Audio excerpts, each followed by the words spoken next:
Welcome to the Choose Love Movement Book Club. We are here this month with Tracy Fox, the author of Happy Self and so many other books. We're so happy to have you here, Tracy. Thank you so much. And I know that we're here with Alexis and her mom, Pam, my mom, Maureen Lewis. We're the hosts. And this is a really timely book because there's a lot going on in our world, and there's a lot of struggle and anxiety. A lot of people are feeling like they're out of control. And so this is a really important book that can help with that. Thank you for writing. Agreed. And thank you for having me with you. Yes.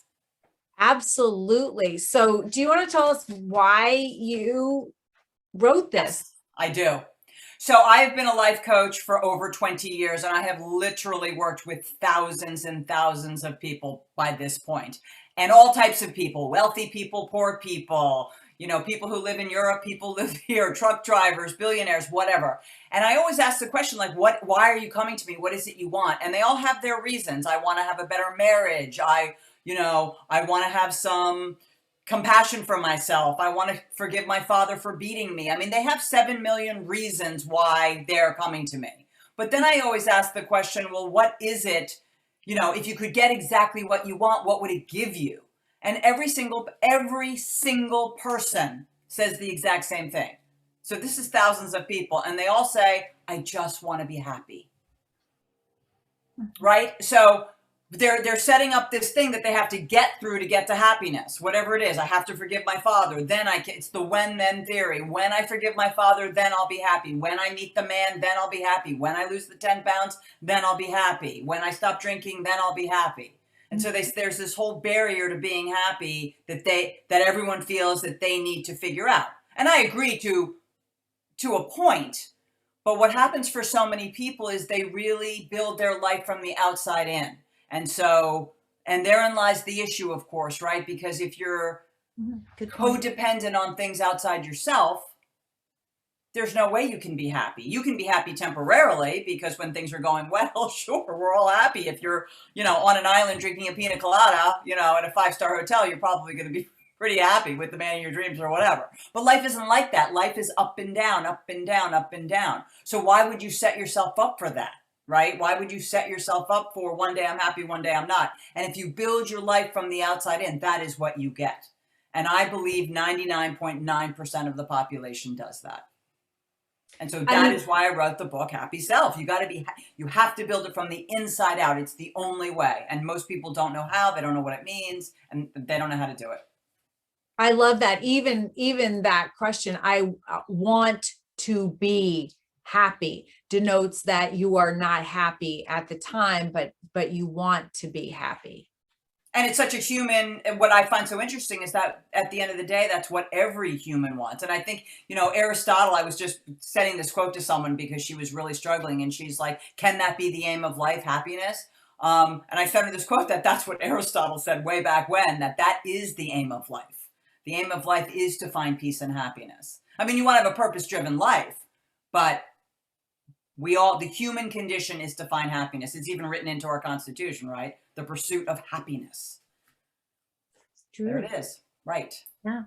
Yeah, absolutely. Well, we, unless other people come on, we've got a small group. So everybody is welcome to ask questions, to comment. And I know that you're going to have some great questions. And Nicole. And Nicole too. Yeah, absolutely. Everyone on here. So you've broken it down really interestingly into 3 steps. That seems manageable. Yes. You got to make it simple or people won't do it. And they definitely won't read it.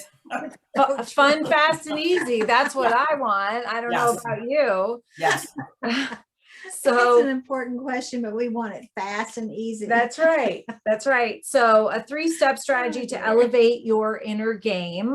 Yep. And step 1 is creating a foundation of core life principles based on goals, values, and purpose. And so what do you think, you've worked with so many people. It's so interesting as a life coach. What leads us to that? What are the basic, Steps.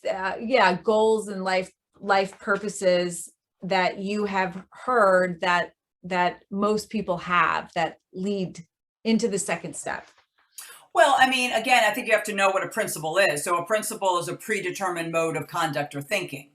So most people don't live with principles.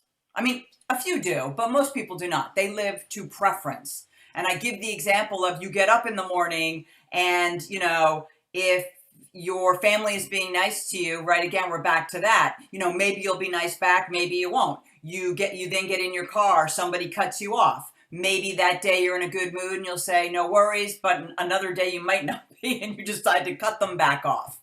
And so you're living by preference. Preference is I go with wind and weather, how I feel that day, peer pressure, all these other things. But that's not a great way to live. A much easier way to live is by principle. And so you can set principles for your life. I mean, one of the principles I now live by, didn't always, is I always repay with kindness. So someone can cut me off in traffic and I am not going to give them a gesture or follow them. I'm just going to be like, they're probably having a hard day. I've made a determination that that's one of the principles I want to live by. Another principle I have, and I may be the last person on planet Earth now to have it, but I'm trying, is I don't use profanity. It's just one of the things, I don't know, it just bugs me. But, I am the last person because you can just turn on the TV and everyone's using it at the baseball game, the coaches are all screaming it now or whatever. But it's just a principle I want to live by. So I don't know that it's a set of principles that I am preaching you have to live by. I'm saying everybody should think about, well, what principle is going to serve my life? Where do I feel comfortable? And what kind of principles could I set up for myself? And see, that's a good question for the group. Like, is there a principle that you want to live by that will serve your life? Quick follow-up to that. Do you recommend, I know we talk about the resolution and stuff, people don't keep them and whatnot.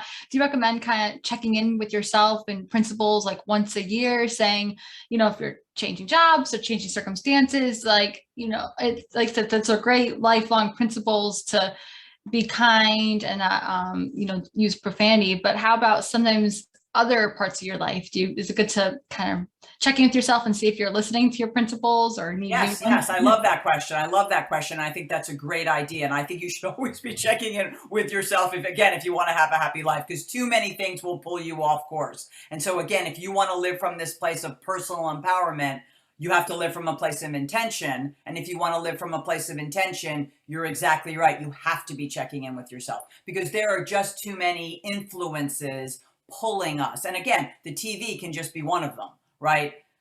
Games. Or the peer group you hang out with, or the new guy you're dating, or a number, your boss. It can be a number of things that are influencing you and the company you keep, a lot of things. So yes, you definitely want to check in with yourself. And your principles may change depending on your new circumstances. Yes. Like one I think of that I talk about a lot in coaching, because people will talk about that they drink too much. They're not necessarily, they don't believe necessarily they're alcoholics, but it's getting in the way. They're drinking wine every night. It's not serving them. They're hungover the next day. And so I say, why don't you set a principle around it? And they're like, what do you mean by that? And I say, well, why don't you make a principle, something like, I don't drink during the week. Maybe I'll only drink on the weekends. And the reason that will work and be helpful is because then when you go out on a Wednesday and all your friends are like, come on, we're having a celebration. Well, if you're living in preference mode, you're going to drink because you're like, okay, it's Wednesday and we're having a celebration. If you're in principle mode, you're going to be like, I don't drink during the week. It's my principle. And no one's going to cross your boundary, or you're going to have less of that if you just set your principle. So that's another way to honor those things. And again, you want to look to what's going to serve you.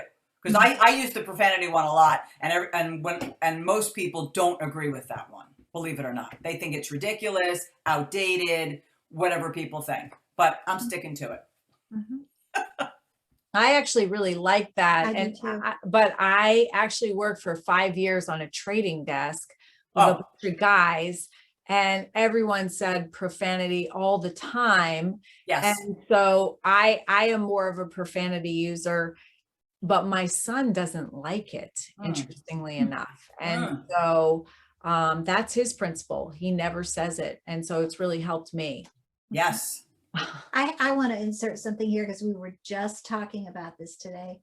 But I had said to Jesse and JT, I don't want people to use the word but in my house. Oh yeah, this has been a lifelong BUTT. I don't like the word, do not use it in my house. There are other words. There's derriere, tush, Rear end, rear end, bottom. I said, anything else, do not use the word but. And Jesse had so much fun with that because I remember one time he just said but. And he kind of looked at me like, what are you going to do? I mean, it was wrong, but he was just kind of having fun. And then somebody else, little grandchild, came to the house and he said, and don't use the word but in Nana's house. Oh, that is. So he remembers. I He mean, remembered, and I he- remember and he- from childhood. And he respected it. Yeah. He thought maybe it was a good idea. Yeah. I mean, you're curbing at least some kind of thing that, Yeah. it's not necessary. But Yeah. yeah, we were just Well, talking about it today. But you're also making a great point about that when you set a principle as a parent, again, kids rarely listen, but they always model, right? So, Yeah. so if you're not doing it, then, and they grow up in that home, then the likelihood of them following along is No. more instilled. Yes. Oh, more instilled. If you've set your principle and they're seeing you live your life that way. Yes. So one of the examples I give in coaching, just to make it super clear, is if I'm at a red light and I have the boys in the car and I say, no, never text and drive. Like, you can cause an accident that way, but I whip out my cell phone quickly and send a quick text. I will pretty much guarantee they're all going to text and drive because I can talk all I want, but if they see me doing it, then Right. I've just given everybody permission. Yeah, that's true. That is so true. So step 2, and anybody chime in if you want. Know yourself and love yourself. Set yourself up for success based on who you truly are. And I think the know yourself and love yourself, in my work in Choose Love in the last 8 years, I think that I see that as one of the toughest places, not only for kids, but us big kids, really accepting ourselves and loving ourselves. I think that that's so hard for people. I know I remember doing therapy work earlier and somebody said, do mirror work. It's really hard for people to look. Sometimes it's hard for people to even look in the mirror and look into your own eyes and say, I love you. And that was never hard for me to do. I would look in the mirror and I'd be like, I love you. You mean people can't do this? I do love you. And That's really good, Scarlett. If you could do that. I could. Do you have a hard time? doing it? I found, it was kind of a little bit, like, whoa. Yeah, it was, yeah. That's interesting. No, I was just like effusive with love for myself. I love that. That's rare. That was one of my favorite chapters, your love yourself. I thought that was excellent. The things you said there. That's hard. That's Yeah. hard for some people. Yeah, that we all long to be heard and recognized. We want to be validated. We want to be understood. We want to be known. Weren't we talking about that last night? I mean, Yeah, one of our funders is the Novo Foundation, and they say kids want to be safe, number one, seen, acknowledged, and celebrated. And I love that because I think that boils it all down pretty well. Yeah. Well, I say in the book that Oprah, I don't know who's, if you remember, if you looked at it, but Oprah does this great thing where she does the Harvard commencement speech. And she's talking about like, look, I've done 20,000 shows and, whether it's President Obama or whether it's a housewife or no matter who it is, when the lights go down, they all turn and ask the same question, which was, did I do okay? Do you think they liked me? Which she thinks is fascinating, right? Because it shows exactly what Mom is saying there, where we're all in search of validation. And what you were saying about we want to be seen and we want to be celebrated. But my point about know yourself, love yourself is, again, I'm a big believer is you can't love something you don't truly know. Mm. That's why the first step is to know yourself. And of course, most people don't know themselves. And why do they not know themselves? Because to know yourself takes great reflection. It takes great observation. It takes humility and it takes time. And I don't think anyone is gifting themselves any of that. To really know yourself, to do the work. Because most, again, is outward focused. Well, what does he think? And what do my friends think? And I got to go here and I got to work. And where is the time, right, to know yourself? And so I think it's very difficult to love what you truly do not know. Because we're all trying to avoid the bad stuff and maybe check in with the good stuff. But you got to love the whole package. Because like I always say, even Mother Teresa, right, had her bad list also. Yeah. She had some good stuff and some bad stuff, like we all do. Like we all have that in common. It's just a matter of how much do we have and how are we judging it? Mm. What was Mother Teresa's bad stuff?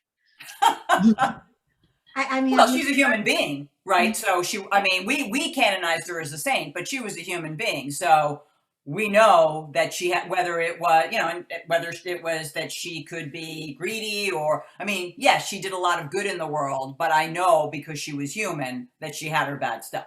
oh, okay, just being human. Just I do being human. know, reading an article about her that she had gone to what would be a priest, I guess, several times and was starting to have doubt about her faith. And that's not really bad stuff though. That's human, as you say. But it came back and kind of bitter because someone said she wasn't really a Christian, but really what she was just having seen what she saw every day. Can you imagine? No. And wondering, God, why are you letting this happen? These children, the deformities and so on. So she had to go to someone to, be refreshed and renewed. Yeah. So she was human. Right. She was, yeah. Yes. Well, doubt is a big part of the Christian life, that's for sure. Yeah, exactly. Right? Struggling with faith and doubt all the time, yes. You talk about a lot, Tracy. This is why we have a kindredship between the two of us, because you talk about a lot about what the Choose Love movement teaches. And this is so important because we don't know these, what I think are essential life skills. As simple as, you say one of your chapters is, as you think, so shall you be. And thinking about what you think about. I love the, you give a little equation in here. It's thinking equals beliefs equals actions equals destiny. And I talk a lot about the cognitive triangle, which is our thoughts impact how we feel, which then impacts how we behave and how we show up in our relationships. And we have more control over this than we think we do. Agreed. That is the name of the game. And as you think, so shall you be actually did come from the Old Testament. And I just want to throw that in there because it's wisdom that has lasted the ages. But anyway, it makes perfect sense. Your mind always goes before your action. If I sit here right now and think, gosh, I want to have a chocolate chip cookie, I'm going to get up and go get the chocolate chip cookie because I'm now thinking about it. If I sit here and don't want it, you know what I mean? So everything's here. Everything starts in the brain. And that's the most powerful thing anyone can know, because that is what separates us from the crocodiles and the bears and everything else, right? We were gifted the power of decision making with our brain about everything, not just the chocolate chip cookie, but how do I want to feel about my son dying? Or how do I want to feel about my husband leaving me? Or how do I want to feel about my friend betraying me, right? We get to make something out of it, which it can be very, very powerful. We get to make the story and make it a purpose-driven story or a story of just disaster. Here's the thing. You say that, Tracy, right now, but we wouldn't know that unless we were taught that, unless somebody told us that. Otherwise, we you can kind of see us going through life a little bit set up as victims, right? Because life is happening to you and you find yourself in some situations and your thoughts are mostly negative and repetitive and reactive in nature. And so that's why it's so, that's why this is The so manual. important. That's why this is a manual. That's why I love this book so much. And also Choose Love, the Choose Love movement, because the Choose Love movement teaches all this. And then it reminds, and then it teaches in different ways, because these are essential life skills. And without them, then I understand when I look at the news and I see people that are behaving like victims. I get it because they just don't know. Well, it goes to a bigger problem, like again, with the breakdown of the family unit and no one going to church anymore and schools aren't teaching it, where are we going to get this information? Right? Right. Because if you, so it's only going to get worse. And so thanks to you, we need you to become a, international movement where everybody is listening, because otherwise this world is really in big trouble. And you know what's great, Tracy, and I haven't updated you since I've seen you in person in a couple of years, but the program is now in all 50 states. In fact, we're the most taught SEL program in a handful of states and 112 countries. Wow. And growing. In fact, I just sent a video that Tim Shriver took at an event in China to someone, and he was videotaping and saying, do you guys use a social emotional learning program? And they go, yeah. And he says, what's the name of it? And this guy says, Choose Love. And he goes, what? And the guy's like, Choose Love. And he goes, you're using Choose Love in China? Scarlett, you're going to love this. That's so great. fun. But China, Japan, we have one city in Japan with a population of 2.5 million. They're becoming a Choose Love city. I love that. Yeah, I do too. Yeah. New Hampshire is going to do a statewide tour. I'm going to get in a bus and drive around with communities having celebrations for Choose Love. That's great. Yeah, but it's because, it's teaching these essential lives, it's teaching how to have meaning and purpose in your life, it's teaching how to choose happiness. Yes. And you have to work for it. You have to know how to do it. It takes some steps. It doesn't just come. Yes. Yes. With you. So you've got gratitude determines greatness. Gratitude, and you talk about all of the scientifically, I mean, this is all science. You say that it's in the Bible, but it's all backed up by science as well, which is amazing.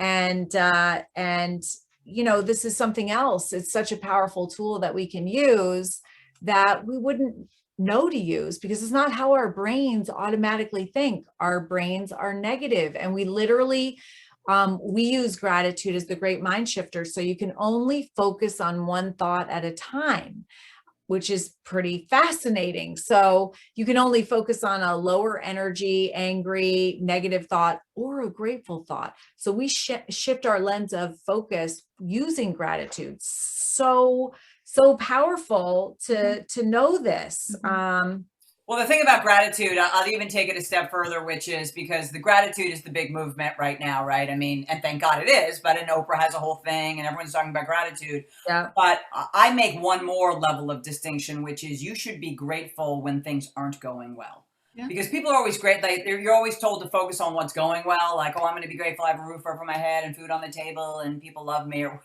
it's abundance. I just got to I'm grateful. Right. And that will help. And it definitely does. But I take it to a whole different level, which is you should actually be grateful when things aren't going well. And the reason you should do that is because that shows true faith. That goes back to what you said before and what Tony Robbins has made famous, which is life happening to you or is it happening for you? Mm-hmm. And the minute you get into gratitude about things that aren't going well, that is and I know people are like, well, are you, that makes no sense. You want me to be grateful that, I lost my job or whatever. And well, yes, I do, because you're believing in something bigger than yourself and the circumstances at hand. And when you can do that, you can see that even the most tragic circumstances can be made for good. And of course, is there no better example than you, Scarlett? I mean, you've taken something that was a tragedy and you've made it into something good that millions and millions and millions and millions and millions of people are now going to benefit from. Amen. And so, but if we all learn to do that in our own lives about, okay, well, I lost my job, instead of being like, oh my God, it's the worst thing that ever happened. Okay, it happened. Thank the universe. Thank you actually for this, because it means now I need to focus on what is next and what potentially could be even better. Quick question on that. How do you, when someone comes to you with life coaching, that with that situation, lost a job, lost a loved one, etc., how do you help them, you know, get through those difficult moments to get to that point of gratitude? So, well, excellent question. So I asked them, you know, old story. I talk about old story, new story. So we all have a story, right? The old story, which is this blows, this is horrible, whatever it is, right? That goes back to victim mode, which we talked a lot about in the beginning. But again, because we were granted the power, and again, whether you're religious or not, I mean, I put it into religious terms that God granted the human beings this, but if you just want to put it into scientific mode, human beings actually have a brain that can make a decision about how they judge something. I mean, if an alligator is being tortured, he's not sitting there thinking, well, it'll be okay in 5 minutes from now, and, you know, I'll get out of here, or I'll make the best of this, right? He's just being tortured. We as humans actually get to have a story about what's happening to us. And because we get to create the story, we can make it something amazing. And so I help people look at what's the current story you're telling yourself about the loss of the job or the husband leaving you or whatever. And then what is the new story you could make it to have an empowered life? Because we still get to choose.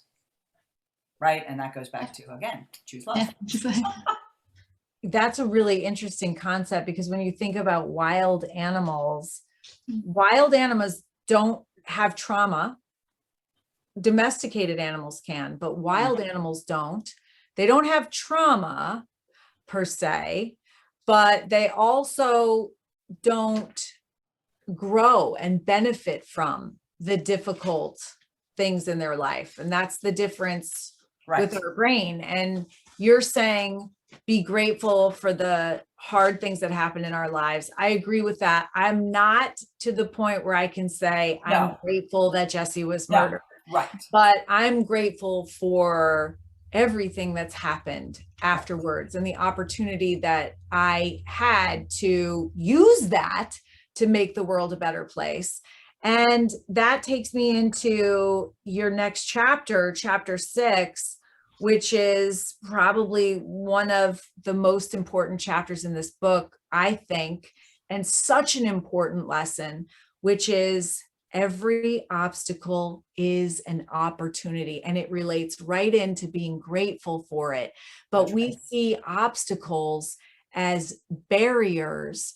And if we could change our perspective on difficulty in our lives to see it as something that is a challenge to help us grow, to be strengthened by, then it changes our entire perspective. But again, how would you wouldn't know to do that unless you read this book or you did the Choose Love movement. You'd have something that comes up like a lost job and you would be crestfallen. There's nothing about it that's bad. If you have that other perspective, you can say, well, you know, I didn't like the job anyway, or it wasn't a perfect job for me. And maybe this opens it up to get a better job, or let's see what the universe has to offer. Or, if you're religious, you can pray about it. But I think that every obstacle is an opportunity is so important. And it relates also to science, which is this little known thing called PTG, post-traumatic growth. And again, because we are wired for negativity, and that's to keep us safe, it's not a bad thing, but we all know post-traumatic stress disorder. But this, is all about post-traumatic growth and being able to grow. Well, and again, I'm a big Tony Robbins fan, maybe because I want to be him at some point, but he does say something very powerful, which is you're a decision away. Like, again, the human brain is so powerful, you're a decision away. right? So you can be going down this path of how horrible everything is, or whatever it is, in victim mode, or this, I didn't get the book deal, or the man didn't ask me to marry him, or whatever the 7 million things are that people are upset about. But you're a decision away from changing that into, okay, this is an obstacle, but I'm going to make it an opportunity, which is I didn't get the book deal. Well, maybe that means I have to have a podcast, or the man didn't marry me, but that means I'm on the market again to meet some even better guy. Whatever it might be, you are literally a decision away from it going from obstacle to opportunity. Mhm. Like, it doesn't have to be some big, like you're climbing Mount Everest. It's a decision. Mhm. But you're right. Who is going to teach us all that? I am, and you are. And we better get out there. Yeah, it's true. It's very true. Absolutely. Shauna and Anna, do you guys have any questions? I feel like I'm dominating the conversation. I don't want to do that. Well, I don't know if you know what's happened in Canada, but not too long ago, they discovered 215 children's bodies in a residential school that had been buried. So that's created lots of trauma for our Indigenous peoples, but also for the colonizers, because I think they were in denial. Then not too long after that, we had a Muslim family run over by a young man who has Islamophobia. So I'm listening to everybody talk, and our city's been hit very hard.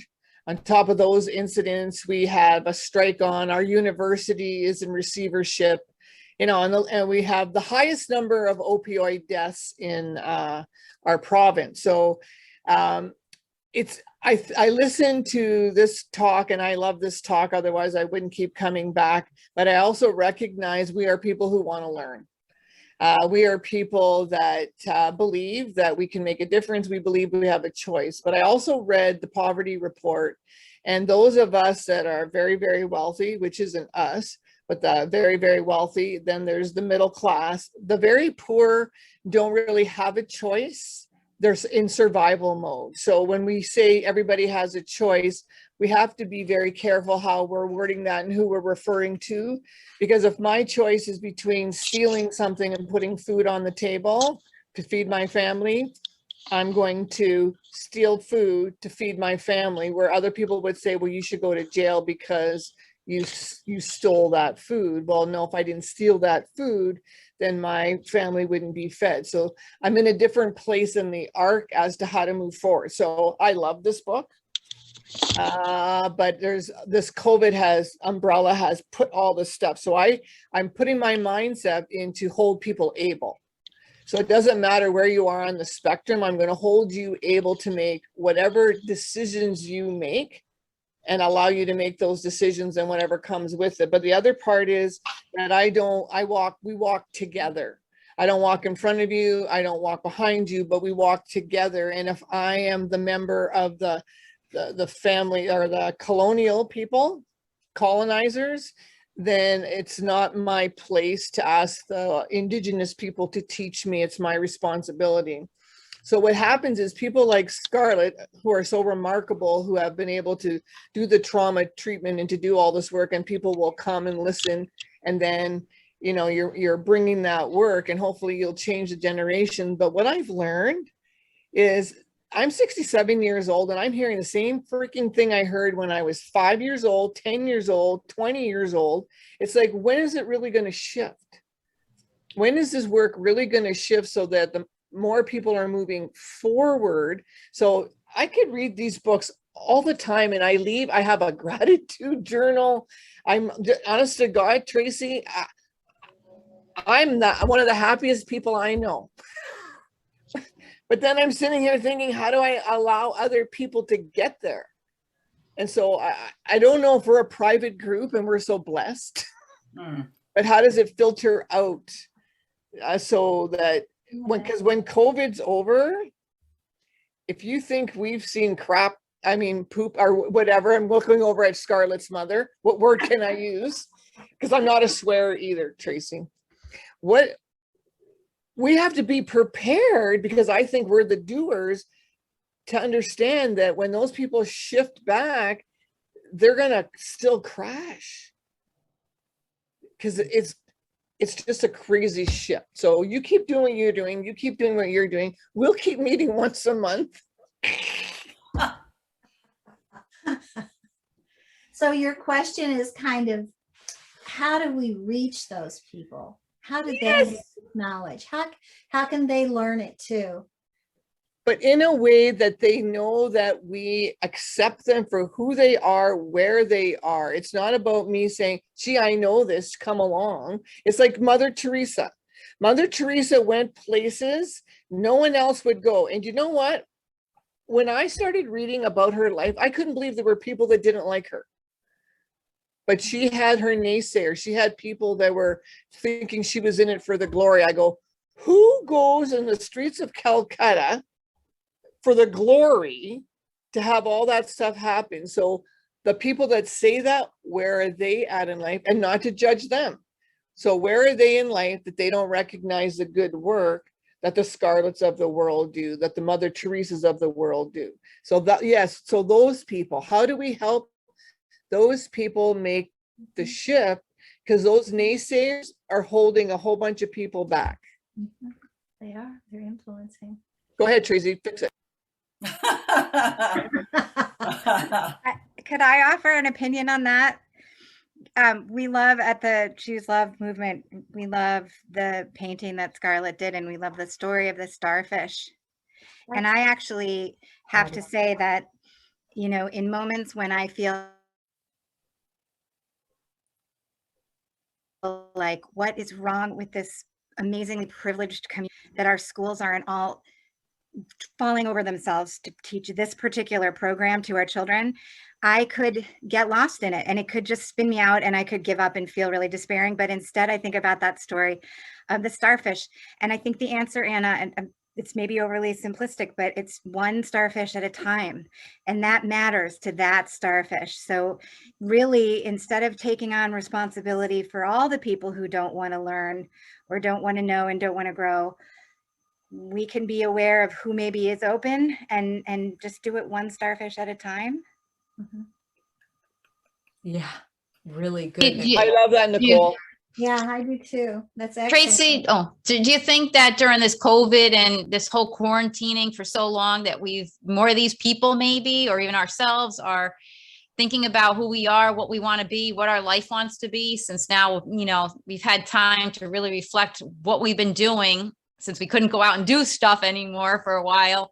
Now it's opening up. Do you feel like there's been, or from your experience, have you seen more people coming to you saying, this is what I was, this is what I should be or want to be now that I've had a lot of time to ponder? Is it, do you think there's going to be maybe a little bit of a shift in people of going Well, forward? I saw two trends, and I saw maybe people are digging into whatever path they may have started down. There was definitely a whole swath of people who were still in this isn't fair mode, and they're staying there, which is, that's ultimate victim mode. This isn't fair. It's not fair. It's someone else's fault. All of that. And then there were a bunch of people who were like, this is this is a universal shift, and I'm going to use this time well to do something to benefit either myself or someone else. So absolutely. I think people felt that it was so big that it almost shook the foundation of, and made people really look at, like, what am I really doing here with this very precious life?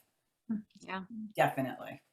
Perspective. Yeah, because people didn't go through this. Like, growing up, we didn't have anything like this. I know like a lot of grandparents had gone through other things, other, like my dad, the depression, Yes. this and things like that. But when I was growing up, I was like, okay, I just, regular childhood type thing, Yes. but we never had this type of thing. It was kind of scary for adults too. And especially people with younger kids. I mean, I have an older kid, but even like you say, model behavior for a young kid and be strong, and you don't know what's going on. We didn't know a year or Yep. two ago, what's going on? What are we doing? We got to wear masks. I'm afraid to go out. And I think it makes you really sit and think. And I don't want to say it's a good thing, but it did make a lot of people come together. I feel like a lot of people that were fractured a little bit found more humanity, more connection in that way. Sounds like a little Agreed. weird, but I've made some connections even through Zoom, and then we're going to get together. And it seems like we've opened up our hearts a little bit more and tried to be more, bring humanity together and feel for others. Well, I mean, that's where, I mean, you say it so well. I mean, that's exactly where connection takes place, is in, you know, the empathy and the vulnerability and the humility. Very rarely do you make connections when you're just talking about how great your life is. And having faith, I mean, too, it's like we had the faith, you know, of, you know, believing in, you know, God and saying, you know, this happened, but, you know, it's happening for a reason. Yeah. Well, my favorite verse in the Bible is, because I'm a Christian, so that's my faith. So I don't know if we're all talking about the same faith, but all things work for good for those that love God and are called according to his purposes. And I just love that, because I've had a bunch of tragedy in my own life, and it just sustained me because I kept believing that no matter how bad things were, that God would find a way to make it for good. And he did. And so even in the face of great tragedy, God can do his divine magic and make it for good. Yeah. It's like being grateful. Like you said, being grateful in bad times, we have faith, and that's what it is. In the bad times, you have to have something to carry you through. Yes, absolutely. Well said. Thank you. Yeah. Oh, and another thing too, is that one of your chapters was on recreating yourself. Do you think a lot of people have to do that? Do we do that often? Should we keep doing that? Yes. Yes. I'm so glad you said that. So yes, because again, the power of the human spirit is you can be anybody you want to be. People get, if I hear nothing else all day, I hear a couple things when I coach. I literally coach now like 5 a.m. to 5 p.m. And I will hear certain themes throughout the day. And one theme is, I am what I am. I'm like, what? I am what I am. I am what I'm. No, you're not what you are. That's the whole point. You can be anybody you want to be. You can decide tomorrow you want to be a stand-up comedian. You may not be that funny, but you can be that. You can decide tomorrow you want to learn more about faith. You can decide today you want to be kind instead of mean. You can decide you're not going to use sarcasm. You can be who you want to be. And it is a really fascinating exercise to get out of I am what I am and get into, well, who do I want to be? Yeah. It's absolutely, and it's one of the most powerful things you can do, because again, we have the power to do it by a decision. Do you think that's something that we kind of like unlearn as we get bigger? I loved in the book that it's like a lot of the journaling and like, what are your dreams? It's like when you're a kid, you always get asked that, like, oh, what do you want to do when you grow up? What do you, this, what do you that, Yes. And now when you're a big kid, it's kind of, okay, this is your job. This is who you are. You kind of put yourself in these roles and you feel like you're almost fixed to that because that's what society wants of us. How do you help people kind of break through that, and like the ones that say, oh, this is who I am, this is it, this is, black and white? How do you help people break through? I mean, of course, your 3 steps is amazing and that's what it is, but sometimes it's hard for people with the fixed mindsets to get there. Well, I mean, as you're talking, I just keep thinking about, I did an interview with Wendy Nix on my podcast, and she is an ESPN reporter. And I asked her this question, and it's related to what we're talking about, which is, I said, why is it when people go to a sports game, like a football game or a soccer game, do we all allow ourselves to act like 3-year-olds? Like, we are out there jumping up and down, cheering, screaming, pom-poms, whatever. You never see human beings behave like that in any other place, right? Like, you go there, you are having the best, or maybe if you go to a party and you're dancing or whatever, but there's something about sports and cheering for your team or whatever it is that people go to true enthusiasm again and acting like they're, what you said, back to their childhood and just feeling alive. And I talk about that's, you have to break through the status quo and get to that. Like, this journey is supposed to be and can be fun. Like, we are not having any fun. Everything is serious. Everything is, the to-do list. And what about having a little fun along the way? And so when you go to recreating yourself, you can have some fun with it. And that, again, is the power and the beauty of a human being, that you literally can. And this goes to a little bit what Anna was talking about, but I believe even in the worst of circumstances, you can dig deep and find a way to overcome. Not in your circumstances, certainly, but you can learn to have faith and get some reserves and even have fun in the midst of a horror show. Well, I mean, that reminds me of one of my favorite quotes by Viktor Frankl. Between stimulus and response, there's a space, and that's where power and freedom lie. And he is a Holocaust survivor, and he did an experiment in in these concentration camps over years, and he watched how people who had everything taken from them, their families, their material possessions, they were starved, beaten and tortured, stripped of their clothing and dignity. And even in that situation, he found they had one freedom left, and that was the freedom of what you've been saying, choice. They could choose how they responded, and those that responded with love, Yes. not only survived better, but they survived longer. And so that's become a very famous quote of his. It's one of my one of my favorite quotes that I share every time that I speak. And it's so important because we always do have that choice. In fact, that's why I called the movement Choose Love, because you can always choose it in any situation or circumstance or interaction that you're in. That's right. All day long, you can choose high road, low road, high road, low road, all day long. Yes. And every time you choose the high road, it takes you higher. And every time you choose the low road, it takes you straight to hell, in my opinion. So yes. Yeah. There it is with you. So yes, I'm encouraging everyone to get out a piece of paper, write down who do you want to be, right? What dreams do you have, and go make them happen. Because I start this book by saying life is a one-time offer, use it well. Yeah. And tick-tock, you know what I mean? Like every day it's getting shorter and shorter. Tick-tock. Yeah, I like that you said to write it down, because like it was like, I like how you read the chapters and then you can reflect on it with a simple, question. You ask the question, it's like, oh, it brings it back full circle. Now I really got to think about myself if you're not while you're reading the chapter. Right. And it's really cool. I mean, a lot of, you have like the different journals out there and you write down 5 things I'm grateful for at the night or things I'm going to accomplish tomorrow. But this one really made you kind of introspect and think about where you want to be or what you want to do and what's your principle. We were doing it together. We read the chapters and I, look at her answer and she'd look at mine and, and kind of bounce off each other's and say, oh, are we doing that yet? Or did you do that? And so I think it's really nice. Inspired by kind of each other. Yeah. I like the interaction there with making you think, stop and think. And before you move on to the next chapter, it's like you ponder your own life and where you're headed and what you're doing. And that's why I asked earlier too about like kind of doing this often, like people used to New Year's resolutions, but how often do you check in with yourself and say, am I happy? Am I fulfilling my, happiness? And, different points in your life and your, different crossroads, it's good to check in with yourself because it might change and that's okay. And that's how it should be. I think it's fun, different. I think it's fun, different personas. Like you said, it's kind of fun to, change it up a little bit or else you get stagnant all the time. You're the same person, and life, the only constant in life is change. So. And not only are you doing it for yourself, of course, the whole premise of the book is not just to sit around and be happy with yourself, but that once you're happy with yourself, right, then you are influencing everyone around you. That's the whole point of it. It's not a selfish book like, oh, just be happy with yourself. No, the whole reason you get happy with yourself is because you can't serve from an empty well. So you got to be filled up and you got to have the power and the energy. So when you go out into the world, you can influence others. Right. Right. And so that's why what you're saying is so exactly right, that you need to check in with yourself. Because if you do not, you go right back to being an empty well, and then you can't give away that which you don't possess. And then if everybody's doing that, but we're nowhere. Mm-hmm.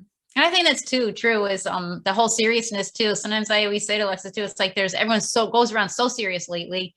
Sometimes you need to just laugh. It's sometimes I'll say to her, when's the last time we watched a really good comedy and burst out laughing? You'll watch some comedies and you're just, okay, like a Friends, but sometimes you just need that to get that out and just, like you said, either be a kid again or just, let it out and let that joy out.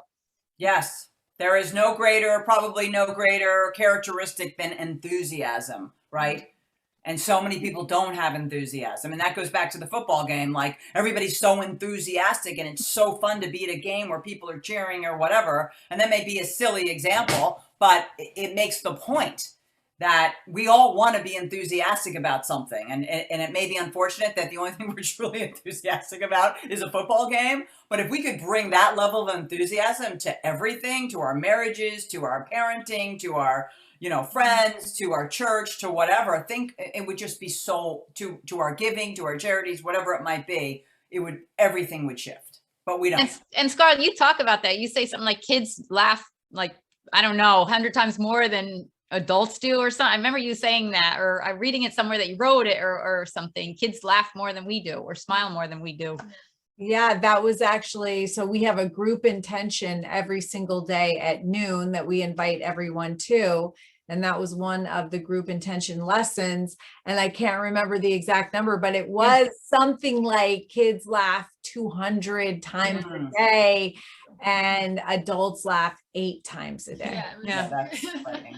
That's sad. And Eight's pretty and- good. and Even even- if you laugh 8 times, it's Well, smile, it was smile, you know, even smiling though, even the act of smiling Yeah. releases oxytocin and these other feel-good neurochemicals. And then even smiling at someone else with our mirror neurons, it does the same thing in the other person's brain, and they don't even have to be smiling. Right. So that's truly smiling in itself is a gift. And, you know, Jesse left that message, you know, we're talking about having a lot of fun. I can't not talk about this, but he left that message for his big brother, have a lot of fun.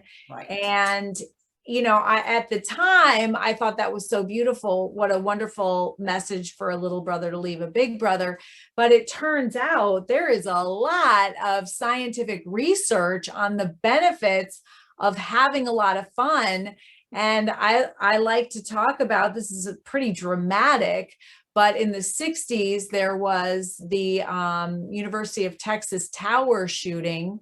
And it was so shocking with the amount of people that were killed that the governor got involved and hired researchers to figure out why. And there was a researcher named Charles Stewart, and he went in and he took apart the shooter's social biology from life to death. And then he went in to other prisons and he took some of the worst criminals' social biologies and he compared them. And he found that really the major thing that they had in common, that they were missing, right? well, they had in common, that they were missing was lack of unstructured play in their childhood. Wow. And it was so shocking to him that he became the nation's top play researcher, and he's got a great website. And so, I just think about, it's a lot, right? That's why I usually end my talks and I say the 2 most important things that we do every day are choosing love, because we're either choosing from a foundation of love or fear, and the outcomes look vastly different, and having a lot of fun. And especially during COVID, you know, we're talking about how difficult this time has been. Anna, you were talking about some difficult circumstances as well. You can still have fun in those circumstances. It's such an important part of life that I think sometimes gets overlooked. Yes, we're all in agreement. Yeah, Absolutely. Right up and down. Laughter is so important. And when you and I get tickled, you know, when we start talking and everything, it feels so good. it does feel good. It's such a release. Yeah. And I guess it happens so rarely that when it does happen, you're like, whoa, this feels This is really fun. good. I like this. Right. We should do this more often. Yeah. Any other questions? Well, I'm just wondering, in your research, both of you, because I think of the Jewish community, the indigenous community, that seems to always be, through history, the recipients of people coming and trying to destroy them. Yet they seem to be the most resilient people on the planet. And their belief system, their teachings, they don't give up. And I'm just wondering if in any of the research, and those 2 cultures just happen to stand out for me, but it's the same across the globe. When I look at working in schools and the kids that you look at their background and you wonder, how did this kid survive? And another kid where they're struggling. So is there any research that says this is something about the internal workings of a human that we can take. I know we all model it. Like, I don't ever give up. I just don't give up. I'm just I'm gonna do it till my last breath. But I know it's through modeling and sharing lessons and being open. But maybe in your research, there's something I'm missing that could help in the work that I do, because they're very special people. They're so resilient, and I'm getting tired of using the word resilient, but they're courageous. I'll say they're courageous, and you know what else I'm going to tell you about Indigenous people, because I've been taking Indigenous cultural learning. They don't point the finger and blame the colonizers. They say, you weren't here back then. We're here to learn together. We're going to walk together. Beautiful. And they don't blame you. They don't try and point the finger at you and say, how dare you? They say, They're not victims. no, that's the point. They're not victims. So how can people who have been, I don't know, people do that? What is it? What is it? Well, I think it's interesting. I think Tracy would answer the same We'll way. see. Because I would say there's a deep spirituality in both of those groups of people. And I know myself that I get a tremendous amount of strength from my faith. And I don't talk about it a lot because I work in schools, but that's really the case. And Tracy talks about that in this book. And both of those groups that you identified, Anna, both have a very spiritual foundation. Yeah. Agreed. And it may even be deeper than spiritual. It may be that they have a very strong faith, right? That I have to hold on here, or I have to have forward momentum, or I have to do something and continue on because I'm tied to something so much bigger than myself. Mhm. And so,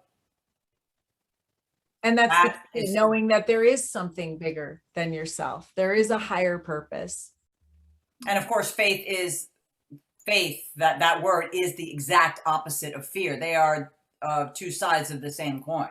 Mhm. Because if you can have faith, then it goes to everything. It's why you can celebrate in times of tragedy. It's why you can believe when you have no money that maybe something good will happen the next day and you go out one more time to try for the job or whatever it is. I think it has to do with spirituality, definitely, but also faith that things are going to be okay, faith that you can make things happen, faith that you can connect to something bigger than yourself.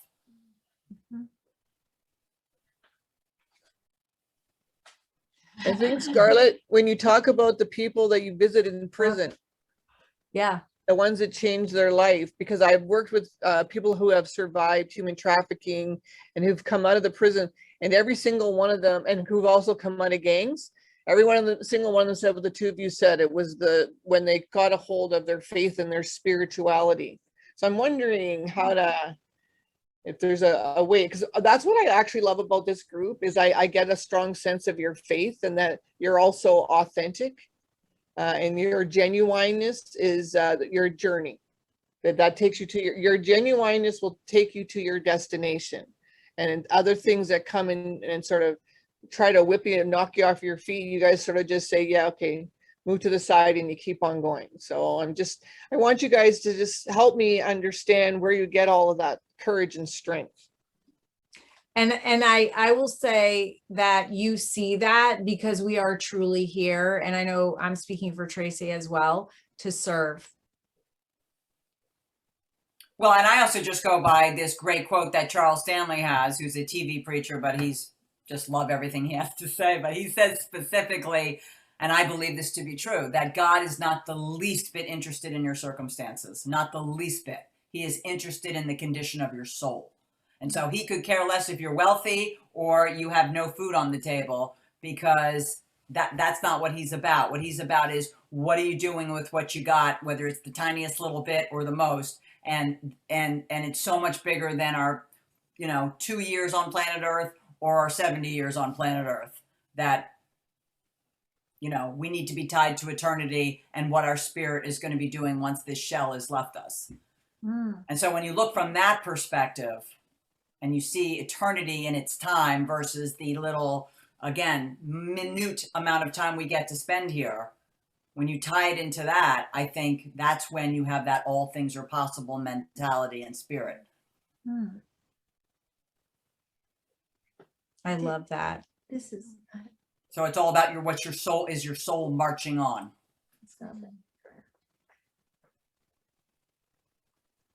Yeah, I agree. You know, like we're all trying to be like good people and, you know, faith-based people. And I was just talking to I was calling some people today and talking to them about how it's not like work when I go to work. It's more of a passion, you know, and I feel like that's too, I can't speak for everyone else, but I feel like it's the goodness of us, our heart, and we're trying to help other people, whether it's younger kids or even adults, be those good people and find ways to do it through the Choose Love formula and spreading Scarlett's word and hoping it'll get out there and touch people's lives, you know, and it has been, like I said, the starfish and even more people have really, you know, been touched by it, and kids too. And it's starting lower, and that's what we need to do. And That's a great point. That's a great point, Pam, because I said on Saturday for my birthday, I went up to New Hampshire and I attended the groundbreaking, not the groundbreaking, but the ribbon cutting of a playground that was built in honor of a 5-year-old little boy who was walking hand in hand with his mom along a beach in the Outer Banks of North Carolina. A rogue wave comes, knocks them both down, and sweeps Wesley out. His body is found 3 weeks later. So this group called Where Angels Play Foundation built 26 playgrounds for for Sandy Hook. And by the way, we're reading a book of his, another book that he wrote. And then after the 26, so these are firefighters, these are policemen, these are contractors, these are just like regular people with regular jobs and regular lives and health issues and money problems. Yet on their own dime, they will fly all over the world. They went to Rwanda to build a playground to pay it forward for JT for his work in Rwanda. You know, now they're in New Hampshire because I had introduced them to this mother, and I'm looking around and I'm just going, these guys, you know, and they're taking, this is Father's Day, right? And they were away from their families, and I had this epiphany. I don't know, not that I didn't know it before, but I don't know why it just came to me all of a sudden, like that they do this and they're happy to do it. And then at the end of the bill, they're like, Bill, where are we going next? Where are we going next? They do this because in doing for others, they are healing themselves. And I just did a LinkedIn post and I said, that's why we're here.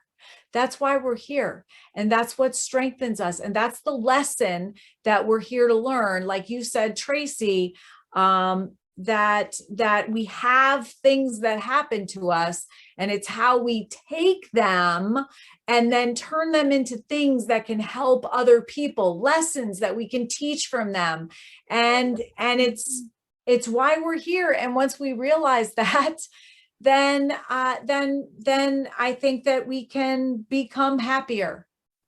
Absolutely. It's all about being, as someone wisely said in this group, it's all about, everything's about service, right? It's about being a servant.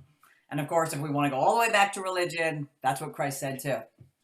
The last will be first and the first will be last. And it's all about servanthood.